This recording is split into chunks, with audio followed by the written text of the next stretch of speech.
So where to begin with this? I don't know how we follow that. Where to I begin don't with know. I don't know. Amnesia. We can start with Amnesia. Well, Amnesia? I've forgotten the movie already. No.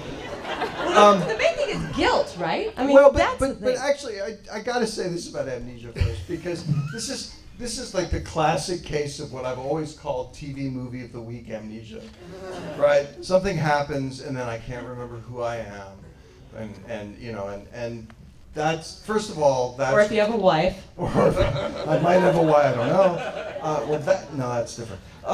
But I think that actually that's, first of all, there is amnesia for things that happened to you in the past, what's called retrograde amnesia. It doesn't usually work like that.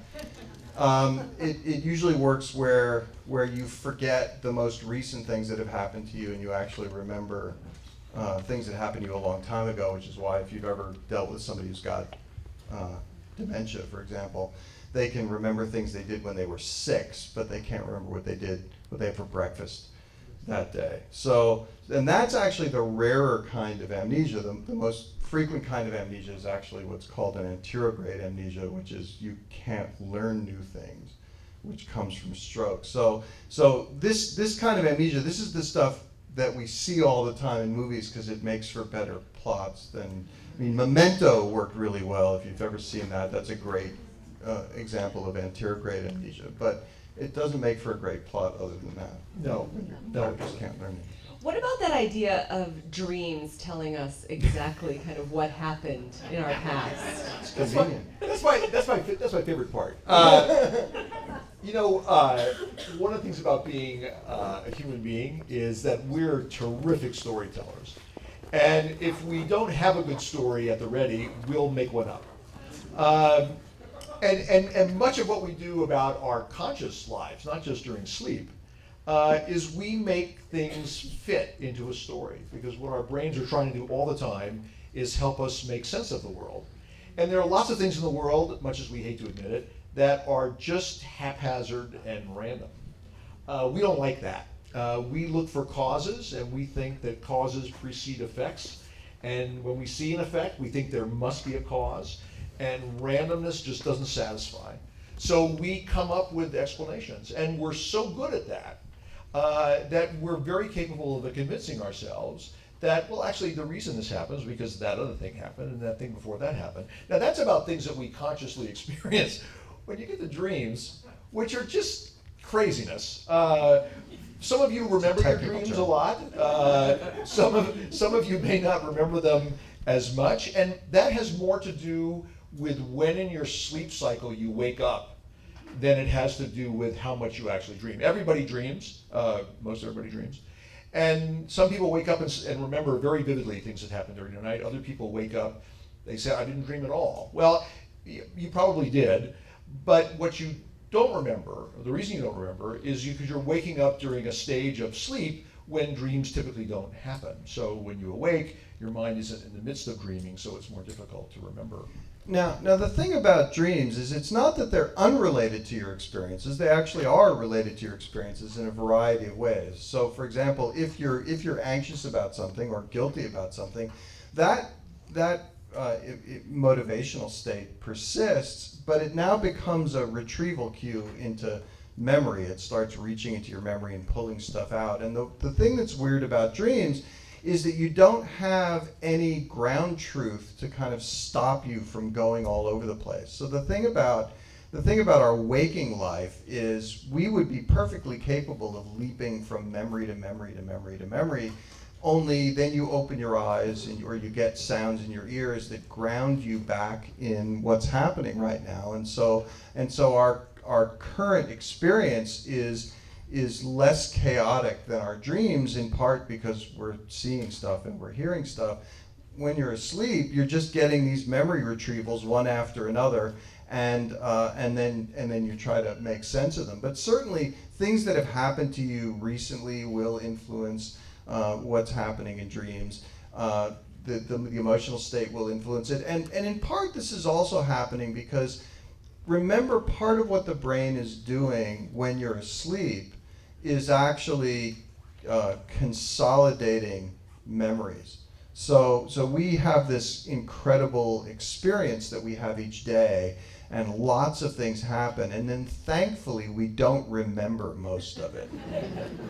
And part of the way that we get rid of a lot of the details is that during the process of sleep, we are actually re-engaging some of the things that happen to us in ways that solidify those memories for the long term, and we keep some of it, and then a lot of it goes away. Yeah, and even most of it goes away. Right. I mean, if you even think about even tonight, You'll remember this. yeah, you'll remember something happened, but by the time you get to about 2 o'clock tomorrow afternoon, and somebody says, "You know that Austin Film Society thing on Friday?" Yeah, I went.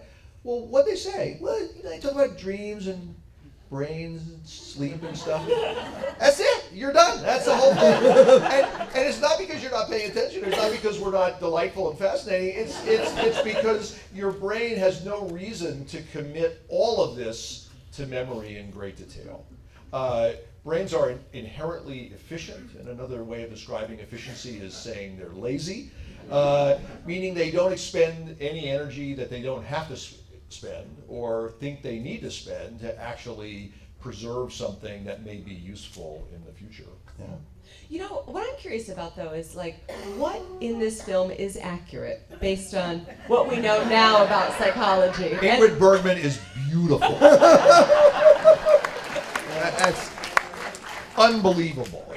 And there was a fair amount of misogyny in psychology. I must have missed I will. that. You missed that. It was a very subtle theme that they weave through the film. You asked that question just like a woman. Yeah, there's that. But I mean, so the thing about Freud is an amazing character in the history of psychology because he's the last guy who had very little data. He was a great observer of things that were happening, but he didn't really run studies, and so he told lots of stories, and they were spun into an entire mode of creating treatment. And he was a brilliant guy. I don't want to diss him, right? Because actually, in a lot of ways, right? I mean, the basis of a tremendous amount of therapy that even now involves talking. And that was something that he thought was, I mean, and that he really promoted as a way of trying to help people to deal with issues that they were going through. I think that was extraordinarily important. But as we've gotten more data about the way minds and brains work, we have drifted away from a lot of the causal beliefs that Freud had about the way Yeah, minds work. and mostly because most of what Freud came to in his writings was by way of introspection. He thought about things and said, well, let's see if we can come up with some ways that might explain why that would happen. But all of those explanations were based on inferences. And there really weren't opportunities to examine them in a way that would make it possible for them not to be true. I mean, we have something in our way of thinking, we human beings, called confirmation bias. And once we have an idea that this is the way something works, then every piece of evidence that we happen to come across that says why that is the way something works. Sure, he's innocent. then we see that, and we tend not to see things that contravene the things that we've sort of decided are true. So once something gets in someone's mind, any of our minds, and we think this is the way things are, well then all the things that are consistent with that seem to us to confirm that we've got it right. And the things that don't seem to confirm what's already in our heads, we think, well, that doesn't apply here. I mean, we do this all the time about all aspects of human thinking. We won't even in any political discussions tonight, but I just can't. But this is a common feature of all of our ways of thinking. But one interesting thing about the way the movie depicts this is that one of Freud's other significant contributions to thinking about psychology was his real recognition that a tremendous amount of what happens to us happens below the level of conscious awareness. Now, Freud thought the unconscious was a lot more interesting than it really is. A lot. We don't have these roiling battles going on under the surface that we're completely unaware of, though that would be really interesting.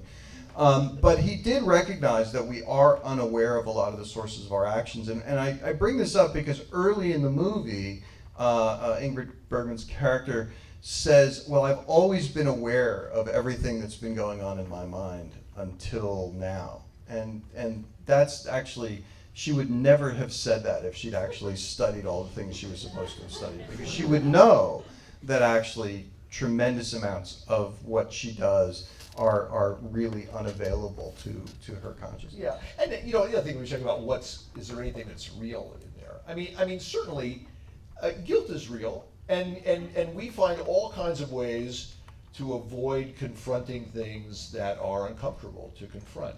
Not necessarily to the point of creating amnesic kind of responses to something. Is there anything more you want to say? yeah, give me just a minute, we'll get there.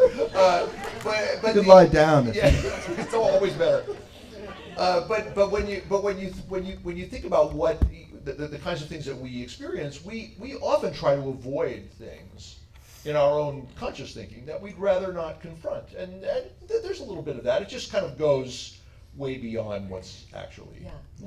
But there are certain things that do persist, because I remember we were going to do a show once on what people are attracted to, like what attracts you to people, and a certain scientist had written in American Psychology or Psychology Today that it was about curly hair, big eyebrows, big lips, and all those things that attract people.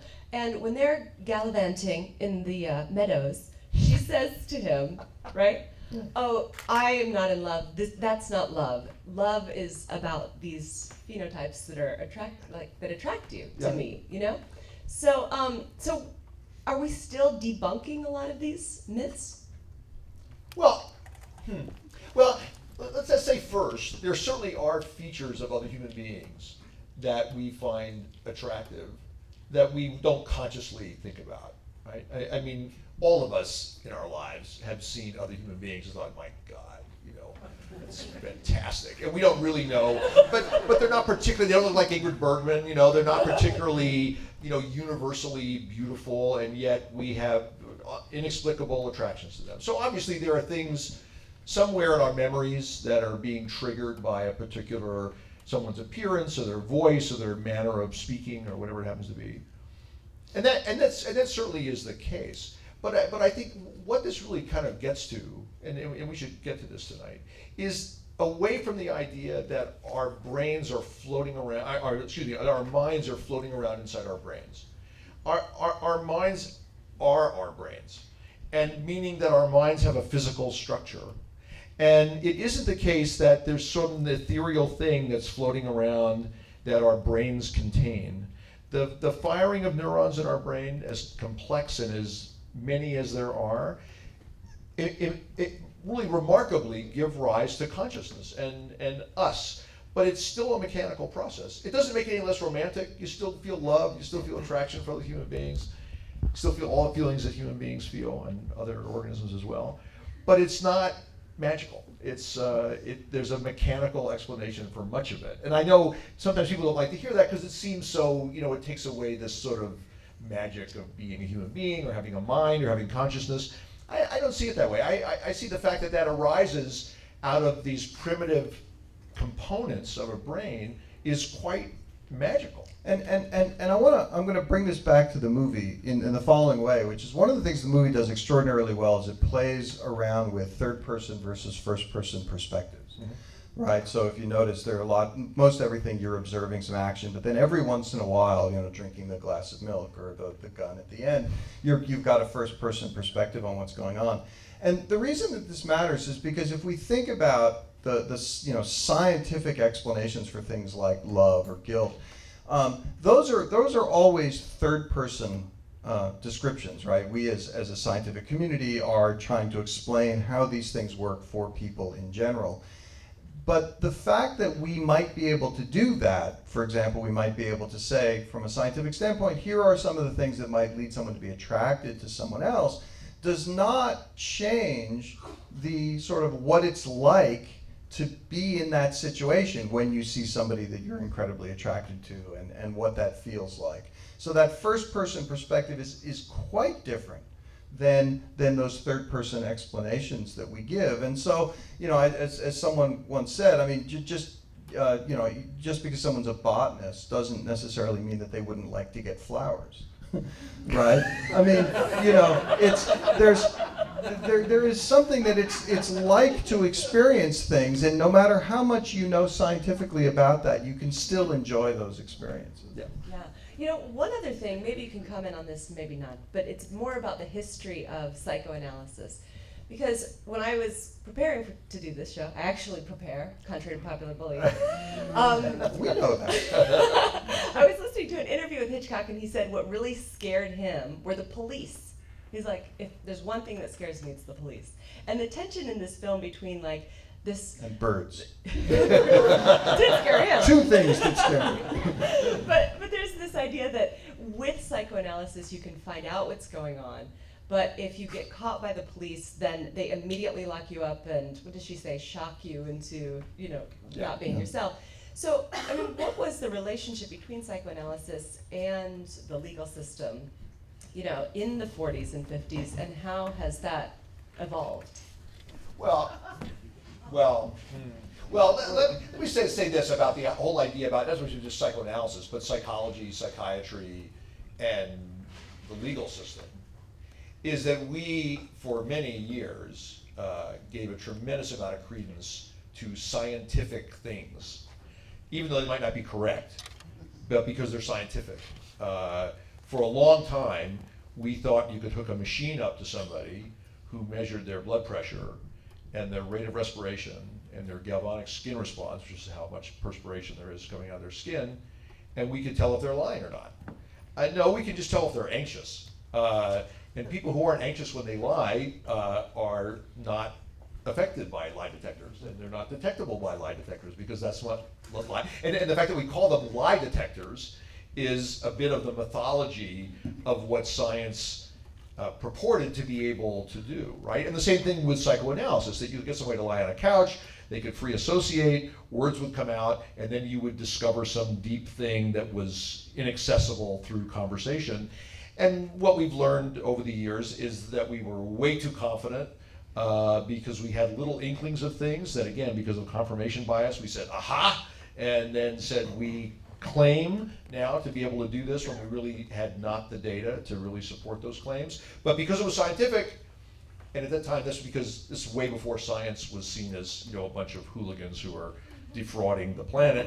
But when scientists were kind of, you know, respected people, somebody would come out in a scientist coat and say, well, I have this polygraph here and I can tell whether somebody's lying, and people would defer because they were a scientist and you'd done that. So, but there's a couple interesting things to say about this. So one is actually, I mean, and again in the movie, I thought, you know, the house detective was, the hotel detective was an interesting character, in part because he's a psychologist, and it's the thing about psychology, and the thing that makes it hard to be a psychologist is that everyone you interact with has a mind and believes that they understand how it works, and that they believe they understand how other people's minds work, and as a result, we immediately leap to all sorts of conclusions about what other people are doing, and you see that in this case of he's got this, you know, this woman all sized up and he's got it all figured out. It turns out that actually, you know, studying things about psychology ultimately can change the way that you think about the actions of other people, and lying is a great example. So as Bob pointed out, polygraph tests are basically measuring, did you create anxiety, which if lying in a particular situation makes you anxious, you'll get a response from the machine, but if you're perfectly comfortable lying, you're not going to get one. If you actually talk to people who are investigators, for example, they often will tell you all sorts of things that will tell you whether somebody's lying. In fact, you can go on to Google tonight, and look up, you know, tells for lies, and you'll get people who are, you know, work for the FBI or whatever will tell you, well, somebody looks, they won't make eye contact with you, or if they look up and to the left, or maybe it's up and to the right, I don't know, or if they're fiddling with their hands or whatever it is, that they're lying, right? And it turns out, no. All of those gestures and the inability, nobody makes eye contact really when they're speaking. It's very hard to make eye contact with somebody because human faces are so interesting to the brain that if you really look at somebody else's face, you find it hard to actually say anything after that because your brain is captivated by all this information. Especially if it's Ingrid Bergman. Well, particularly. So actually, you tend not to look directly at people. You tend to look off to the side of them. But we notice it more when we think somebody's lying to us. There are things that will that are ways of detecting lies. They're not all of that stuff. So some of it is, so for example, my colleague Jamie Pennebaker at UT has done a lot of great work analyzing the language of people who are telling the truth and lying, and there are some differences in language. But actually the best way, I'm going to teach you all this now, the best way to catch a liar is to listen to what they tell you and then ask them a question the answer to which they ought to know if they were telling the truth. And this is actually the technique that, for example, Israeli security uses when they're trying to get to catch liars. Because if you think about it, if somebody said, well, yeah, I went to such and such high school, you'd be like, oh, yeah, so what street did you have to go down to get to that? Or what bus did you take? People, the kinds of things people ought to be able to answer if they really did that thing. So, if you had a friend who lied that they were here tonight, you could say, oh, what did you think of that whole talk, at the beginning with all of the set. They ought to be able to immediately give you a response to that and say and add to that and include information that they would only know if they'd been there. So now you know that's the way to catch liars, and there are psychological studies now that actually demonstrate that that's an extraordinarily effective way of catching people in lies. So I know we have to wrap up soon, but what about triggers? There were a lot of triggers in this film.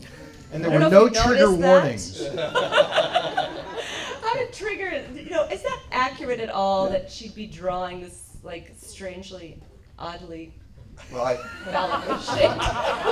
There was a lot of that going on in the movie too. But triggers, so the thing is, again, memories are, how do you get information out of memory? It happens automatically when you're in the presence of information that was there when you laid that memory down, right? So if I said to all of you right now, I want you all to remember a birthday party you attended, you would do that. You'd be like, oh, okay, yeah, birthday party. You don't have to work hard at that. It just happens. Well, if you experience a cue that relates to something that happened to you in a very emotionally difficult situation, that will certainly bring a lot of that information back. And I know in my life, I had a brother who passed away a number of years ago, and I spent a lot of time in the hospital with him towards the end of his life. And to this day, there are certain bings that I can hear that will transport me back to that moment in the hospital because it was a very distinctive sound, and there was an emotionally laden memory. So absolutely. And really, that really gets to both remembering and forgetting. A lot of us, this movie is about forgetting. And interestingly, in psychology and neuroscience, we understand memory more than we understand forgetting. There's still some question about whether when we forget something, is the memory trace really no longer in our mind, or can we just not access it? And one of the things that Art is saying about triggers is that each of our memories has a lot of pieces to it. They're not stored intact, right? We don't have it's not like a little segment of a movie or a segment of an audio recording or something like that. All of our memories have auditory components and tactile components and visual components, olfactory components sometimes. And all those parts are stored in different parts of the brain. So each time we recall a memory, all those parts have to be reconstructed. So every time we make an attempt to recall something, we're actually reconstructing something.